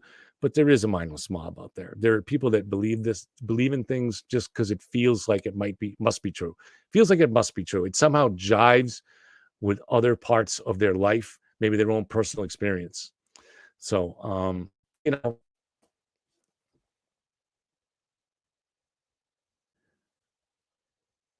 all right. Well, here's a good question. Here's a good point by CLW. Don't you agree when too many coincidences happen, there's usually something up? And then he or she added, I don't see any of Beantown Girl's comments. I had enough with her, so I deleted them. If you're going to come in and be obnoxious and brainless, eventually I'm going to get rid of you. So that's just the way it is. If you want to come in and be respectful, you can argue from any side. So CLW says, don't you agree with how many coincidences happen that there's usually something up? All right. I think that's a good point. And I think I'd like to actually take off and talk about that for a second. Yeah. I mean, and I think what you're really another way of phrasing that is that if you see a lot of odd things in a case, that could be a sign that something's wrong, right? And it really is. I mean, it really can be. If you see a lot of things that aren't explained. So, for instance, I mean, there are odd things in this case. Why didn't the troopers interview Lucky, the plow driver, until this past summer? That's unusual. It's unusual. So was that suspicious? Now, we know that they were told by the DPW that the street wasn't plowed, but we also know that the taillight pieces were found in a plowed snowbank. Did the police not know that? Did they not put that together? I think it's probably as simple as they didn't go to the crime scene that day for some reason, which is a little odd too, but they didn't. And so they hadn't put together that those pieces were found in the plowed bank, I think is why they didn't go. But I don't know. They don't have a chance to answer these things until the trial, or maybe even in some cases until after the trial. So unfortunately, they can't explain certain things that happen right now. But some of these things may end up looking like odd things. But it's the job of a defense to highlight, in a super long investigation involving all kinds of loose parts, to highlight every little thing that stands out as being a little bit odd. That's their job. And then they stitch that together and say, aha, this is what happened. And common sense tells you to be on the lookout for that in any case. And just say, oh, just like in the Delphi case with the Odin cult, you've got to be on the lookout for things that might look odd, but really, at the end of the day, we'll have an explanation. So we'll find out. Now, to me, if the evidence was not clear, then those odd things become much more important. They become much more important. But if the evidence is clear, then they become just odd things. They could be somebody not doing their job, or there could be an explanation for it that we find later. So to me, because the evidence is so compelling in this case and so difficult, it's of a nature that really could not be fabricated. You can't fabricate GPS. You can't fabricate Waze data. You can't fabricate the Lexus data. That just seems impossible to me. Those things can be fabricated. And the taillight evidence, it was just very, very difficult to have been planted. So to me, that's why the case is compelling. There are other aspects of the case. Karen's story's changed quite a few times. and it's suspicious. You know, we're going to find out more at the trial about things like her messages with Higgins. And who knows whatever else we'll find out. There's been speculation that she turned her GPS off. I don't know. Who deleted the Ring video? I don't know. Maybe we'll find out answers to those things. But for now, just based on what we know, there's quite a bit there. And so the odd things, to me, are very likely to turn out at the end of the day to either be explained or just little mistakes that did not have any motive. So that's where I stand on that. But I do think but I don't dismiss your point, because it's important to point out that odd things, you know, they're not meaningless. It is meaningful if you have a lot of unexplained things, because they could be a sign of something unusual going on with the investigation.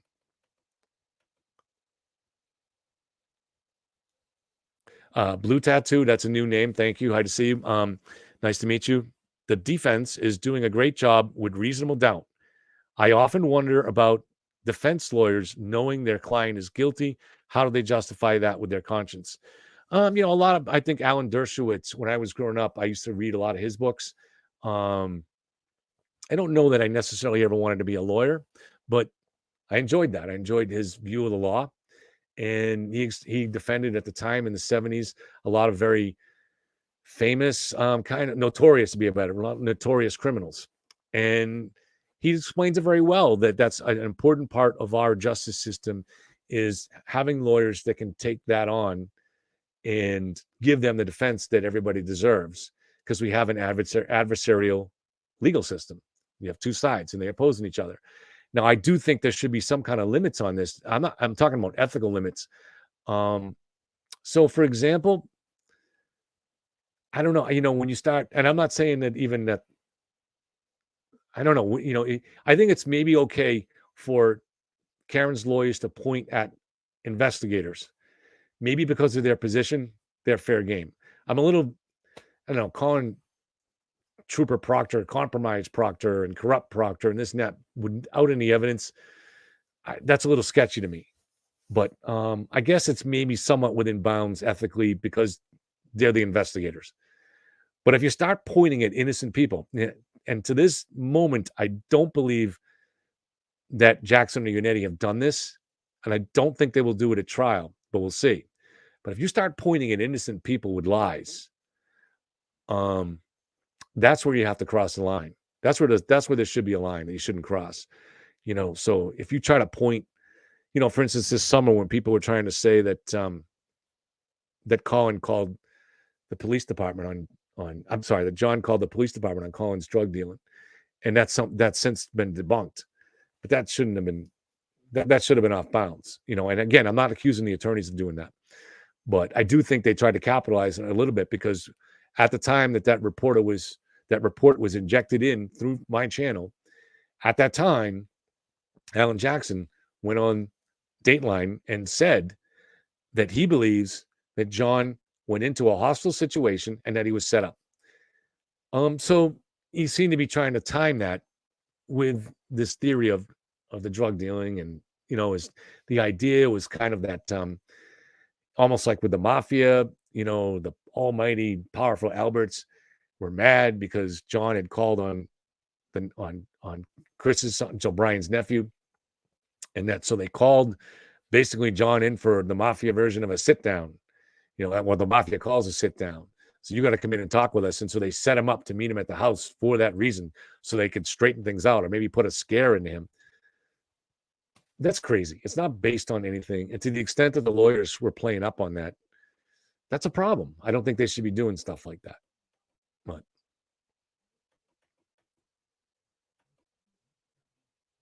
so hi Scott, says that how many of those strange mistakes or inconsistencies do you think the defense would need for reasonable doubt to be found by the jury? Again, to me, I don't know how you'd put a number on that, but it's kind of like if your evidence is really compelling that she's guilty, then the odd things are just odd things. So it depends on how compelling that your evidence is.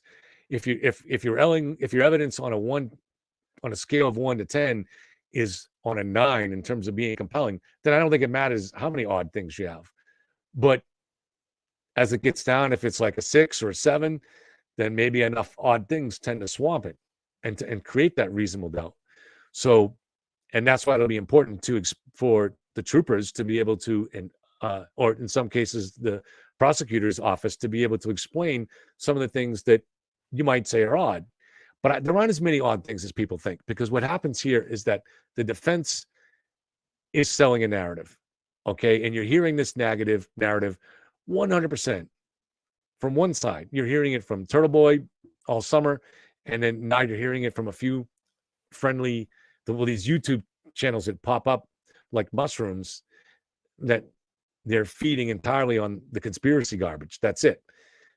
There's no other channel out there but me that's trying to talk about it from both sides. Is there? I haven't seen it. I mean, they're all trying to ride the conspiracy wave. And so that's popular. It's a way to make money. It's a way to build your audience. It's that's what people want to hear. So it's a level of grifting. In the case of the grifter out of Tennessee, it's pure grifting. He'll do, and it's smart in the sense that he'll ride this wave, and then when it's done, he'll jump into some other, because he's from Tennessee, he'll just find some other case somewhere else in the country, and the grift will go on, and he'll just keep making more money. So from a money-making perspective, it's smart. Doesn't have to read documents, doesn't really have to do anything or make an argument. Just rehash what the conspiracy people are saying all the time. If he had been around for the last several years, I don't know, maybe he did, but he could have jumped on the Delphi one, and there was crazy conspiracies about that. Maybe he's jumped on it now with the Odin conspiracy. I don't know. But there's always going to be something out there that you can jump on if you don't actually care about the truth and you don't care about hurting innocent people. To me, that's the art of grifting. You're not grifting just if you make money on something. I take donations, and they've never come close to covering the cost of operating this channel. And I'm just talking about the cost of subscriptions that I have in order to make the channel run, not even considering things like equipment and stuff like that. But I do have to rely on those donations to keep it going. Is that grifting? No, I mean, because I could make a lot more money just by riding that conspiracy wave, but I'm not going to do that. I'm going to follow the truth, whatever the truth is, whatever I think the truth is, and that's what matters. Jane is here. Let's see what she says. Why do you think Karen is evil? When have I said that she's evil? So please tell me when I've said that. I've heard nothing but good things about her. If she do this, I believe it was a terrible accident due to alcohol. I started thinking it was a terrible accident, even thought it might be a small conspiracy. Now I am not sure of any of it, waiting for the documented evidence. All right. I mean, that's a reasonable position, Jane. I have no reason to think Karen's evil. I've never said that. All right. I mean, I think some of the things that she's done are questionable. But I don't, we don't always know exactly what. I think, for instance, it seems to be that she's lied about the incident where her and John were awoke by kids drinking on the lawn. Their Ring camera system woke them up, and when they went out, John got in an argument with Colin. As far as we know, that's a lie, and Colin was not involved in that. Gretchen Voss has confirmed it.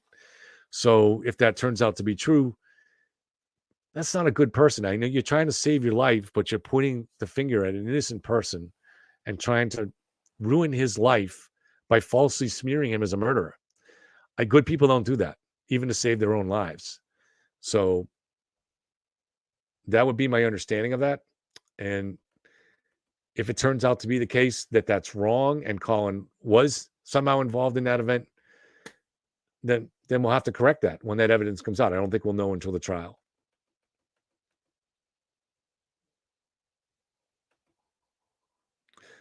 Jane says Melanie Little looks at both sides. I only watched a little bit of it. I mean, she's a lawyer, so I'm not. So that's good. It didn't seem to me she was looking at both sides, but maybe I'd have to watch more. It seemed to me that she was trying to ride the wave, to tell you the truth. Just because someone's a lawyer, she's not the first. There've been other lawyers out there that are, there's a lot of lawyers out there that don't make a lot of money and that could really benefit from having a channel that grows up like this. So it's not like you think that lawyers don't have to grift too. I don't want to accuse her of it. Maybe if you say she's good, I'll go back and give it more of a listen. But it seems to me, I've heard her on court TV and things like that. It seems to me, oh, wait a minute, Melanie Little. I'm sorry. Is that the same as the one who's on camera? No, that's it. The young woman who's with Jackson and Yannetti in court. That's a different Little, right? I don't know. I mean, she's just doing her job, so I'm not sure. But if there's a lawyer on YouTube called Little too.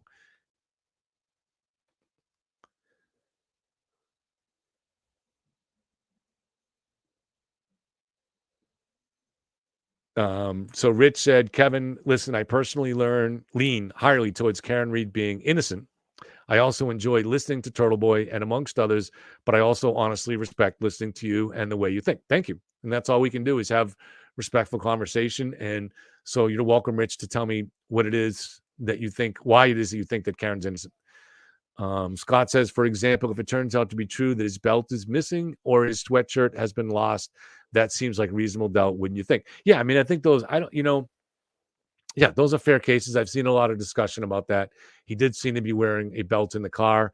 It's hard to imagine any reason why he would have taken it off. Is the belt with the clothing? I don't know. I mean, I haven't seen a listing of it. So I think the points that Olivia has been saying online is that if he's wearing a belt, how did his underwear get soaked with vomit and blood? I don't know. That doesn't really impress me a whole lot, that particular point. I mean, just because you have a belt on when you're on the ground doesn't mean if you have a well-formed buttocks, there's still a crack there. And it only takes a small crack if you're lying on a slight elevation for everything to roll down. So I'm obviously very interested to find out what the state's reconstruction is of how John got to that spot on the lawn. I've tried my own video on it, and that could be wrong. So I don't know. And the only reason I even came up with that video was because it is difficult to explain what seems to be a lack of other injuries. Although, again, we have not seen the medical report on this. So what we get is the defense's version of it. And the state's not going to tell us till trial. So we just don't know. They only tell us what they put in the charging document, and that's such a limited amount. But from what we do know, it does seem his injuries seem very unusual. And how he could have received a wound on the back of the head, broken a taillight, and not have other major injuries on his body. That seems really unusual. So I have no reason to think the belt is missing.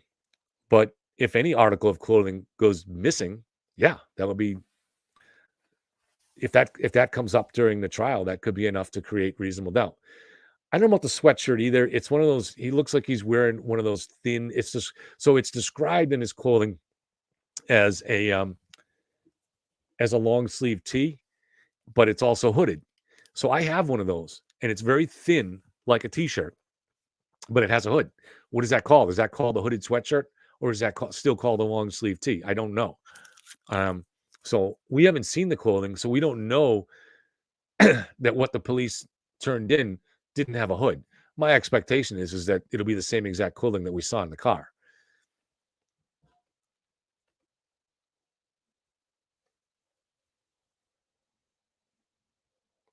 So Blue Tattoo says the grifters are riding the compassion wave. So many people are emotionally attached to this case. Yeah. But I also, there is an aspect of that, no question, because Karen makes a good victim to identify with because she's a petite woman.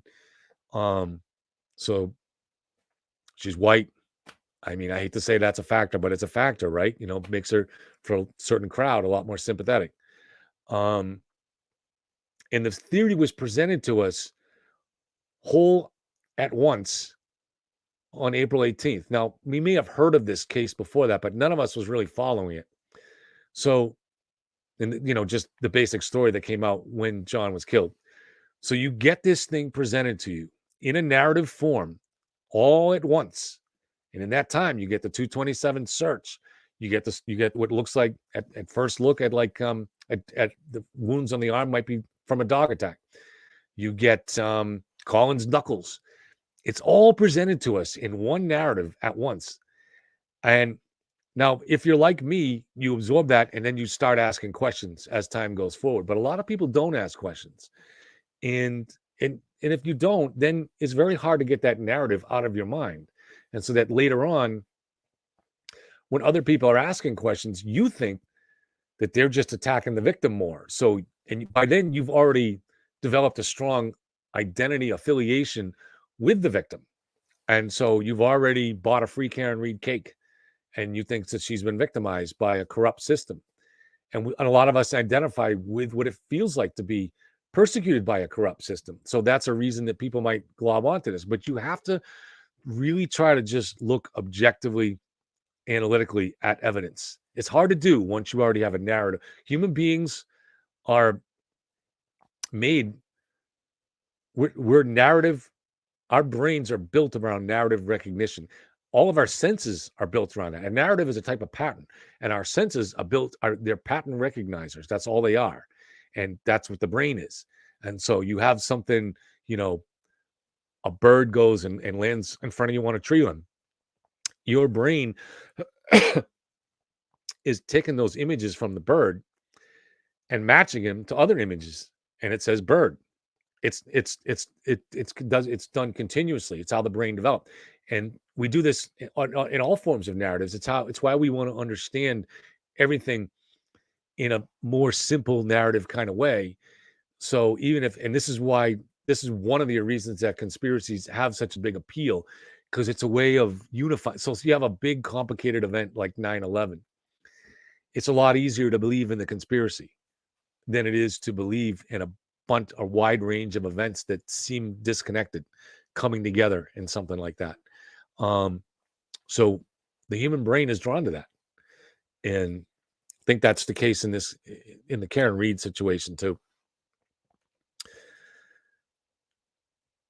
Jerry says, let's go to trial and put people on the stand. I can't wait, man. And actually, for me, I don't know how you guys feel about this, but I would love it. For me, if the feds come out with their report, I'll be happy either way, and we can just kind of put this thing to bed. Because to me, if the feds didn't find any evidence of a cover-up, then there's no reasonable doubt anymore without the cover-up theory, right? I mean, obviously Karen would still have the right to a trial, and they still have to prove it in the court of law and stuff like that. But if the feds didn't find anything, don't you kind of have to give up the conspiracy theory? Don't you kind of have to say, that's it? All right. Patrice said there would have to be far away more coincidental things that took place if she was truly innocent. Everything from evidence yeah, absolutely. There's a lot to look at there. And people that study juries say that the most important part of this case in March or whenever it goes to trial is going to be Karen's testimony if she testifies. And people are saying that she probably does have to testify because she has so many statements on the record now, on TV cameras, on audio with Gretchen Voss, that the jury's going to get to hear all that. And then if she doesn't go up there and explain herself to the jury why some of her statements seem to have changed, it's going to look kind of problematic. So a lot of people expect that Karen will have to go on the go on the stand. And if she does, that'll be more important to the jurors than all the analysis of 227 and Celebrate and all this other stuff. So Jerry says you could get a real job. Yeah, but then I wouldn't have time to do this. Scott says, I can't imagine that would actually be the case. It seems like the defense would have been all over that if it was true. Leah Silviera, I'm not sure if I said your name wrong. Come on, Kevin, you aren't being fair. There are people covering this that have been similar conclusions to TB, but they aren't all grifters. Absolutely, Leah, if you're still here. So it's worth looking at what makes someone a grifter. I think you are a little bit more likely to be a grifter if you're on the conspiracy side, just because everybody understands that that's where the views are. That's where the money is. Everybody understands that, right? But I think there's a way to cover this if you wanted to, where you conclude that you lean towards the cover-up, but that you're not a grifter. And the way to do that is by saying, all right, this is, even if there is a cover-up here, even if there is a conspiracy, it's extremely unlikely, okay? And so let's start asking questions on both sides, because you have in order to make the conspiracy work, you have 11 people, 12 if you count Colin, in the house having to keep their story and not break. That's unlikely. None of these guys are criminals. None of these guys are experienced criminals. Some of these people were younger. And once they saw that the feds were investigating this, well, who wants to be the guy that doesn't have a chair when the music stops, right? You want to go out there and say you don't want to. So you're going to be, if there's a conspiracy and now the feds are on it, you're like, shit, it's only a matter of time before they figure out what happens, and I'm going to go to jail for a lot of years. So what do? You become Sammy the Bull Gravano. Now you go to the feds and you say, all right, let's make a deal. Now you'll still be indicted, and you'll probably still do some jail time, but it won't be a lot. And so somebody would break, but nobody has broke. So it's just as a default position, any sensible person, sorry, stink bugs are in the house this time of year. Any sensible person would say, all right, there's questions here. Let's start asking questions of both sides. But on which of the other channels are they doing that? Which of the other channels are they asking serious questions of both sides? So, for instance, when Mike Crawford did his famous show a couple weeks ago where he decided to say, okay, let's stand back and be open to both sides. I don't know that he's repeated it since then. I think he's backtracked. But in order to assuage the mob, he went right away to his looking at someone, maybe it was on Little's show, I think, actually discussing the wounds on John's arm. And basically saying that the expert they brought in was a dog trainer. Now, this is an expert who's not actually an expert. It's a dog trainer who has seen dog bites.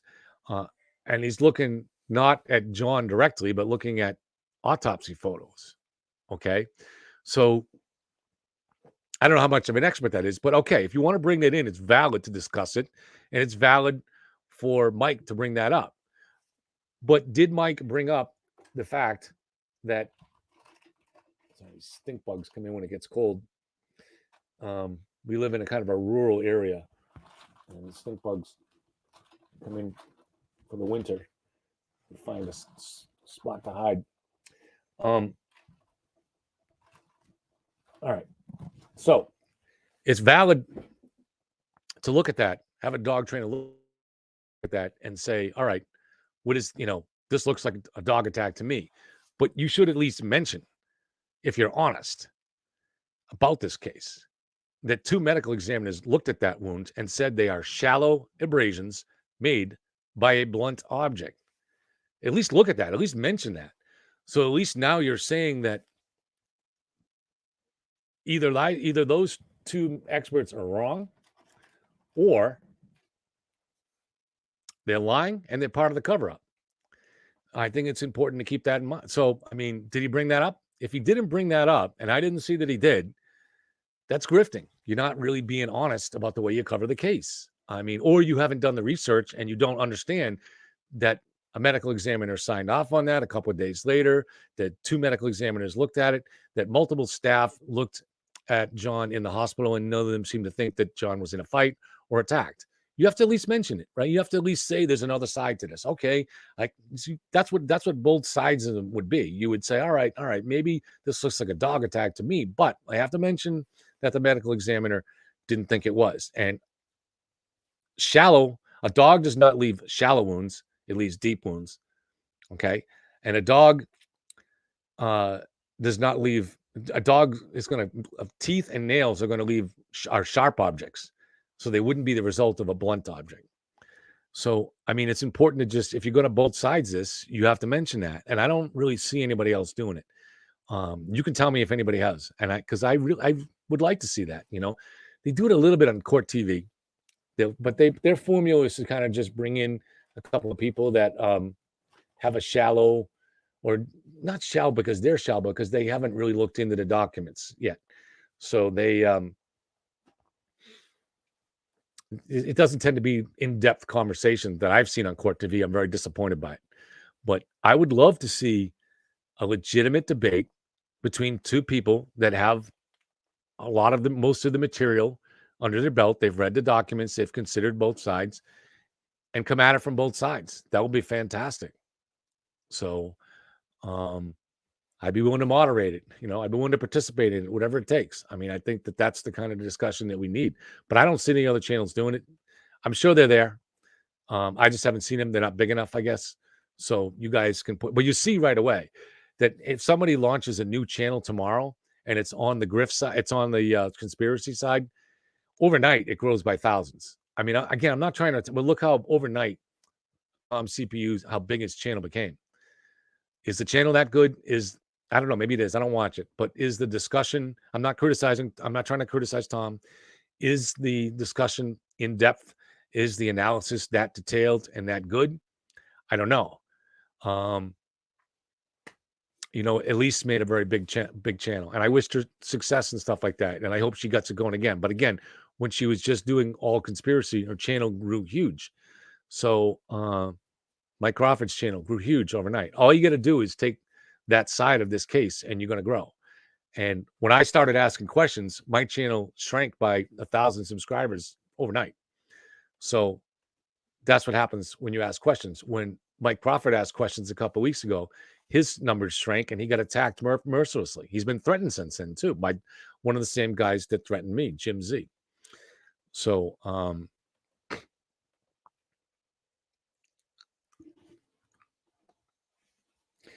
Rick F says, Kevin, if you insist that you have to wait for the evidence, how can you pass any judgment or side with anyone?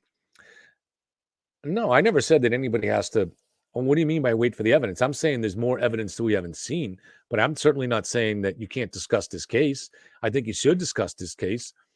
I think there's a benefit, a public benefit for us being aware of how the law works, and you learn that through digging into these cases. I just think you have to have that understanding in the back of your head that you haven't seen all the evidence. So reserve that kind of judgment a little bit. So I'm the same way here. To me, I've seen enough evidence after all this time that I do believe that the case against Karen is compelling. However, I'm open to the fact that the feds come out tomorrow and say, no, we found that there was a cover up. Okay, I'm open to it. And I'll report it honestly to you. I'm not going to have a breakdown. I'm not divorced from reality like some of the other people involved in this case. I'm just going to report what's there. All right, we're getting kind of late, so I'm going to, we've been on a couple hours, so I'm going to dig through, making sure I'm not, I know I've missed a lot of questions, and I'm sorry. And again, so there's someone, Brian Fitzgerald. Don't see him on here today. But Brian emailed me. He might have Facebooked me. I'm not sure, but last week, a couple weeks ago, and he said, I always watch your show and I leave questions in there and I'm always polite and you've never answered my questions. And I told him, I said, dude, I'm sorry. I said, it wasn't on purpose. I just didn't see him. I don't see every question. You try to hold off until the end and then look for questions. And then sometimes it's hard. I said, but here's my email. Please ask me any question, anytime. As long as it's polite, I'm happy to have the discussion. If you have a theory, give it to me. If you have a criticism, give it to me. If you have something you want me to bring up on the air, give it to me. So, I mean, and that's how it is with you guys too. If you want to have a respectful conversation, my email is leitskev, LEITSKEV @gmail.com. And I answer everybody that questions, everybody that reaches out to me. You can also reach out to me on my Facebook, my individual Facebook. That's Kevin Lenihan. Usually you have to send out a friend request for me first. But I always take it unless it looks like it's something that's spam. If you comment on the channel, Yellow Cottage Tales, I am a little less likely to see it. I eventually get to those, but I usually go in like a couple of times a week. Brian says, you see compelling evidence at what percentage of certainty, Kevin? How do you put a number on this? I try to give that an example in the way odds multiply. So if you have a 1 in 10 chance of the Celtics winning the championship this year and a 1 in 10 chance of the Bruins winning the championship, the odds of them both winning is 1 in 100. You don't have to be a math genius to know that that's how it works. They multiply with each other. And there's just a lot of things in this case that seem to be long odds like that. So, for instance, did Morrissey lie? about Michael Proctor being at the murder scene that day. Well, maybe, right? I don't trust prosecutors, right? And we've seen in the case I read about in Springfield, prosecutors are dishonest. But it seems extremely unlikely to me that he would lie in that situation. Now, I don't know anything about him personally, but if he lies, it's very likely to be exposed, because if Michael Proctor, for instance, was at the scene when they discovered the evidence, there would have been what? Many dozens of people there. There was news crews there. There was numerous, the CERT team was there, numerous cops. Pretty good chance somebody would have recognized him. So why would the DA take the chance holding a press conference like that and saying that Michael Proctor wasn't there if there was any chance of that being discovered? And since there was a very good chance that it would be discovered, it seems to me mathematically very unlikely that he would lie. Is that 1 in 10, 1 in 100? I don't know. But then you look at other things too. So as I've said many times, and I'll do it quickly here, but the tow left Dighton at 4:18, so it probably arrived sometime a little after 5 in Canton. The first piece of the taillight was found at 5:45, buried inside the snowbank. It had to be dug out. What time did they start searching? We'll find out the trial. I don't know, but it must have taken a little time to get out there and start digging and find that piece. So say at least 5-10 minutes, right? So maybe they started walking out to start searching at 5:30. Could have been earlier too. So, but they would have been there setting up their spotlights, their floodlights. The TV crews were there. That's what we see in the footage. So there's cars all over the street there. So they probably were there for a good chunk of the afternoon. But certainly by the earliest that, let's say, somebody could have left the Canton police station and got there might have been 5:15, and that's if everything went Mission Impossible good. So they get there at 5:15, and now they walk out into the snow and start burying pieces of taillight inside the snowbank. It's not impossible, but it's very difficult to imagine how that could happen. So again, you put that the long odds of that happening, and then you multiply that against the odds of Morrissey lying. And there's just so many other aspects of this case that just the odds of everybody inside the house not witnessing a murder and then not breaking at any point and still holding against that, and there's just too many aspects of this case that are like that. So to me, it's at this point way beyond a reasonable doubt. So I don't know what the number is on that, but it's way beyond a reasonable doubt. But again, that could change. Maybe, for instance, what if all of a sudden we find out during the trial that in reality, that report about when the taillight piece was found was falsely written? What if in actuality they found that piece at 6:45 and it was off by an hour, as it was in the tow report? So if that's the case, now you say, well, maybe there was more time to get there and do something, to send someone there and do something. I don't know, something weird like that could change the calculation of all this. But at this point, no one has questioned that, and it doesn't seem likely.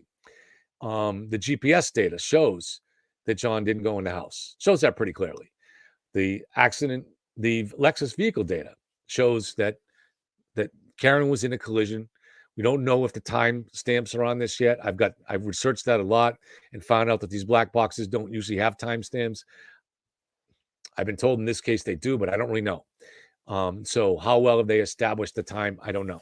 But if she was in an accident going at a high speed in reverse for 63 feet, as the Lexus data reports, how many of those kind of scenarios was she in? But also it's also difficult to imagine somebody driving on that windy road for 63 feet in reverse at a high speed. So I don't know. It does, but to me, all these things seem very highly unlikely at this point, for there not to be a conspiracy. I'm sorry, highly unlikely for there to be a conspiracy. Time for coffee. Let me see. Catch a few more comments. I try to get the comments. So Tracy, pretty sure both sides mobs are equally horrible. One side is not bigger or smaller than the other. They both equally horrible and awful people. So it's frustrating hearing one side to be called on it. Well, the fact that you say that this stuff is horrible is encouraging.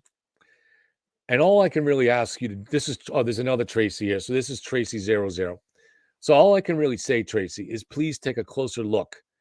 And maybe we need to, it's been documented in little, it's not documented in one source that we can go to yet. Skip Tracer put some stuff on it this week, but we need to really get organized and really demonstrate just what's been going on with this turtle mob. If you watch closely, you'll see it all the time. So even just when Turtle Boy put out that release from prison a couple weeks ago, where he made clear to young jerks, if you aren't any content creators out there, if you waver, there'll be no amnesty. He mentioned me. There'll be no amnesty for Kevin Lenihan. I don't know what that means, no amnesty, but he basically means his mob's going to come after me. They're going to find whatever they can, any dirt on me to try to destroy me. They can find some embarrassing picture. They will do it. They will stop at nothing. That's organized, all right? There's a team in place that does that. And that's why it was so important for Bradle to lie and have Turtle's minions be put on the list so that they could get information that was unmonitored by the prison officials. Because this information that they put out, the primary purpose of it is to intimidate and to smear. And that's how they control people. That's how they control even people that are on their side, but are thinking about wavering in some way. Either they have questions about a case or think something that they might do is wrong. There's nothing like that on the other side. There are people on the other side that might cross a line sometimes, but they're doing it on their own. There's no organized thing. There's no system. Kate Peter is organized in trying to monitor aspects of the case, but she doesn't lead some group of people that are out there digging for dirt on other people. It has to be stopped. It really, even if Karen is innocent, this has to be stopped. What they do has to be stopped. And it's not motivated by some desire to get justice for Karen or for John. I'm not saying that individual people out here don't believe in that, but it's motivated by a desire to increase the power of that mob. And it's working. It's effective. It's got people scared. It's got a lot of people afraid. They reach out to me, but they won't reach out publicly. And that's just the reality of this. And that's been organized, and it's been an organizing thing for years, apparently. And it's going to continue. And that has to be stopped. Decent people have to stop it. There's a way to speak up against that and still say you believe that Karen Read might be innocent. There's a way to do that. But it's not easy to speak up to that mob. For instance, if you were to do something like that on Twitter or on Facebook, or in one of the Facebook Free Karen Read groups, if you were to go out there and say, I believe Karen Read is innocent. However, I think that the turtle mob is dangerous and their tactics have to be stopped. They'd come after you. Make no mistake about it. They would come after you. All right? They'd come after your family. They try to, and when I say after you, they're not physically attacking you. They're trying to find dirt on you that can be used to control you. Anything. And they won't stop short of fiction. You saw the girl earlier posting about me, the Beantown girl. I mean, they won't stop short of it. And because of the size of his group, there's always someone down below that wants to prove that they belong to the group. So they'll come out. I mean, it's just kind of like the woman, I hate to say this, but in the Trump case, who seems to have made up that there was no evidence that she was raped. That Trump was never indicted for that or convicted of rape. And all he did was basically attack her for lying.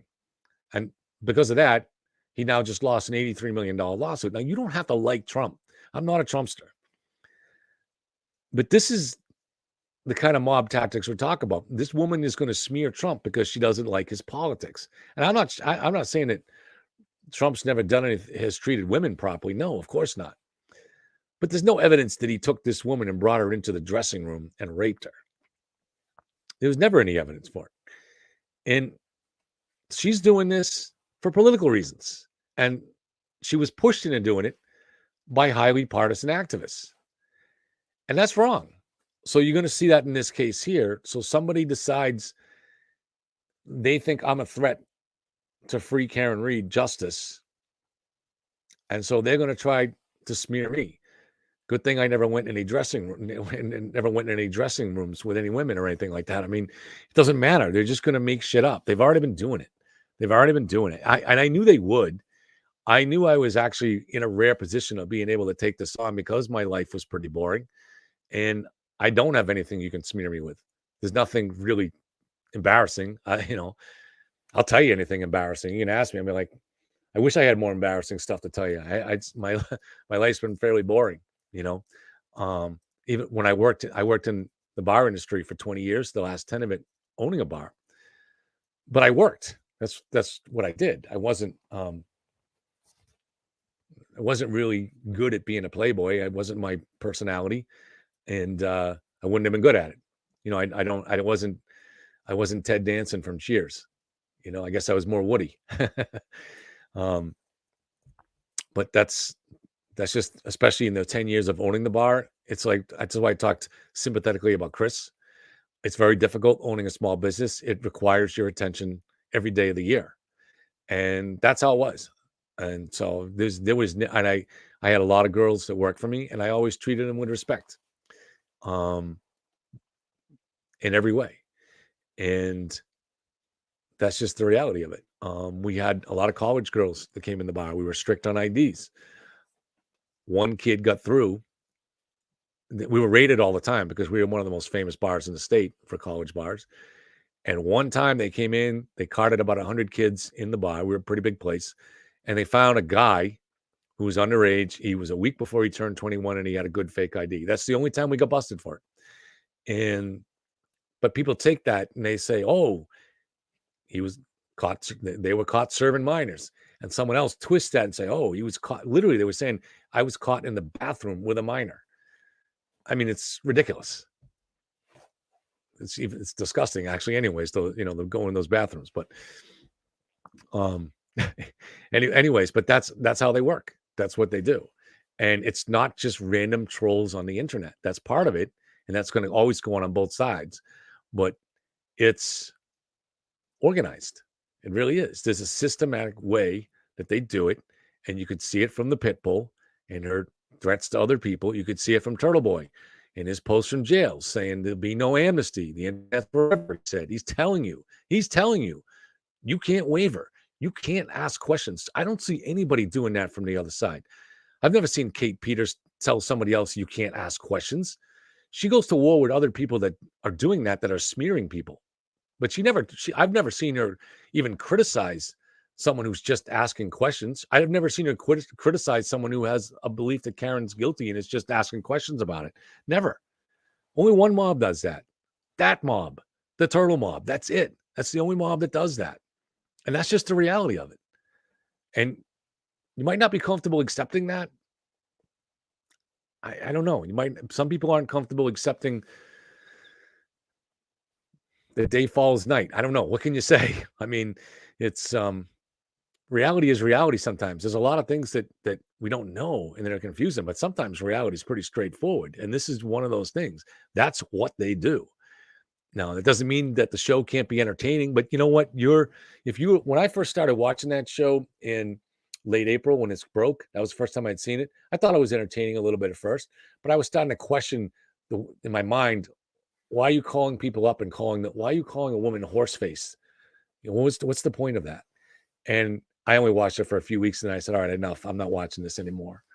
And I stopped watching it. And I think that maybe everybody has a different process that you go through, and over time you realize, if you're a decent human being, that what they're doing is wrong. It's cruel. You're not just questioning whether there was a cover-up. You're reveling in it. You're enjoying trying to torture other human beings. You're getting some glee in that.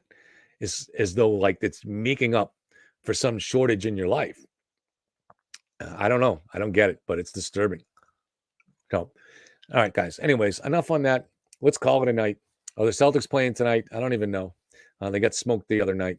The 2 football games yesterday were pretty good games, but I was a little disappointed because I actually wanted both the teams that I wanted to win did not. And they both, well, I actually, I don't think there was much of a chance of KC losing. KC's not going to lose. They're just too good. But Detroit should have won that game in a series of bad plays, inexplicable drops, both by on offense and defense, and coaching decisions that were baffling. But also in the Baltimore game, the coach clearly told them beforehand, you have to make the quarterback, Mahomes, pay the price. And they talked about it. The announcers talked about it. So what happened? There were 3 that I remember roughing the passer calls against Baltimore, and they were critical. So I blame the coach. He unleashed those guys, and they were trying so hard to hurt Mahomes that they hurt themselves. That's a coaching decision.